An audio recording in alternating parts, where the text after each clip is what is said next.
Friday vlog morning வந்து முடக்கட்டான் தோசையும் கார சட்னியும் சாப்பிட்டாச்சு. அதுக்கப்புறம் அவர் ஆஃபீஸ் கிளம்பிட்டாரு. டாட்டா பை பாய் சொல்லிட்டேன்.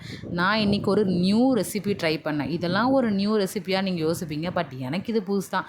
மோர் குழம்பு, வெண்டைக்காய் பொரியல் செஞ்சேன். அவர் மதியம் போல் ஃபோன் பண்ணி சூப்பராக இருக்குன்னு வேறு சொல்லிட்டாரு. ஈவினிங்காக கிளைமேட் பார்க்க சூப்பராகவே இருந்தது. அந்த சில் கிளைமேட்டுக்கு ஒரு ஹாட் டீ குடித்து நான் என்ஜாய் பண்ணிகிட்டு இருந்தேன். பட் லோன்லி டீ தான். மோர் குழம்பு நல்லா இருந்துச்சுன்னு சொல்லிட்டு அதுக்கு ட்ரீட் கொடுக்குறேன்னு சொல்லிட்டு ஏ2பிக்கு போகலான்னு சொல்லிட்டாரு. நான் கிளம்பிட்டு இருந்தேன். நடுவில் வந்து இவர் ஏதோ சொல்லிட்டு இருந்தார். நான் எப்பயும் ஃப்ராக் போடாமல் எனக்கு ஒரு சுடிதார் போனிட் எல்லாம் போட்டு கிளம்பிட்டேன். அதுக்கப்புறமா நாங்கள் எங்கே போனோன்னா பள்ளிக்கரணையில் இருக்க ஏ2பிக்கு தான் போனோம். ஏதாவது ஸ்பெஷலாக ஆர்டர் பண்ணி சாப்பிட்றி அப்படின்னு சொன்னார். பட் நான் எப்பயுமே அவர் சோளா பூரி, நான் எப்பயுமே ரவா தோசை, அது கூட அந்த சட்னி சாம்பார்லாம் வச்சு சாப்பிட்டா எனக்கு ரொம்ப பிடிக்கும். அப்படியே அது கூட ஒரு இட்லி அவரும் சாப்பிட்டு என்ஜாய் பண்ணிகிட்டு இருந்தார்.